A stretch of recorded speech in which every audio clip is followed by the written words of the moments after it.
Економска криза, енергетска криза, катастрофална состојба со корупцијата, лоша надворешна политика и што уште не, се ова се докази дека на Македонија и е потребна нова политичка елита на власт. Ковачевски, Спасовски, Османи, Груби и другите во владиниот кабинет не можат да го положат тестот за успешно владење, сметаат познавачите.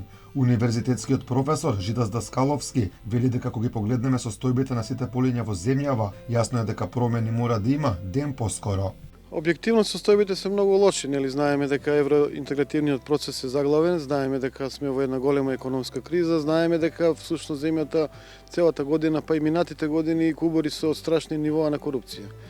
Така што објективно е потребна нова политичка елита која што ќе раководи и менаџира со земјата и навистина е добро да имаме предвремени избори. Дали тие ќе се остварат или не е друго прашање.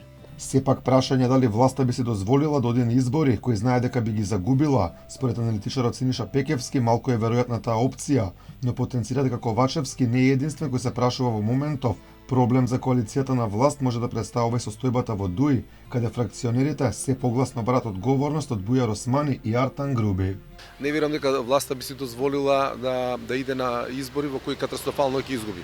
Од друга страна гледаме дека во ДУИ се случува нешто крупно и дека веќе отворено бараат промена на одредени министри, дури и симптоматично е времето во кое излегува, така да они се претпоставувам клучниот елемент каде што може да се дозволи дали ќе има предвремени или нема да има предвремени избори. Рейтингот на партиите е уште еден голем проблем за Ковачевски и СДСМ. Според најновата анкета на ИРИ, ако утре се одржат предвремени парламентарни избори, 19% од граѓаните би гласале за ВМРО ДПМН, за СДСМ би гласале 11%, околу 7 својот глас би го дале за ДУИ, а само 6% за политичката партија Левица. Според Даскаловски и Пекевски, за власта би било подобро што побрзо да се одржат избори, бидејќи не гледаат начин како би успеале да го подобрат својот рейтинг. Според нив состојбата во државата и сите проблеми наговестуваат дека бројките за нив може да одат само надоле.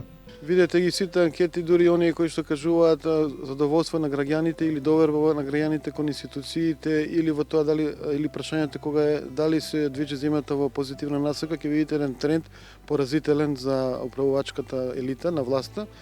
И тоа е еден сигурен знак дека тој тренд ќе продолжи, бидејќи не е од оваа година и од минатите години. Што значи дека доколку се паметни, тие би требало да повикаат предвремени избори самите. Но очигледно во моментов не се подготвени за тоа.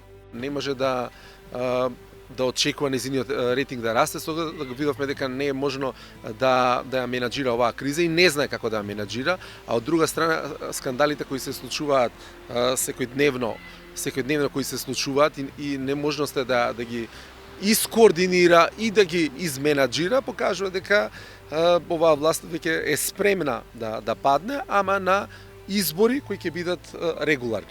Лидерот на опозицијата Христијан Мицкоски побара предвремени парламентарни избори на 14 или 21 мај до година. Изборно соочување бари албанската опозиција предводена од Бесана Билал Касами. Сепак засега владините коалиционери Ковачевски и Ахмети не сакаат да слушнат за избори до година. Премиерот порача дека тоа била година за носење големи одлуки во собранието.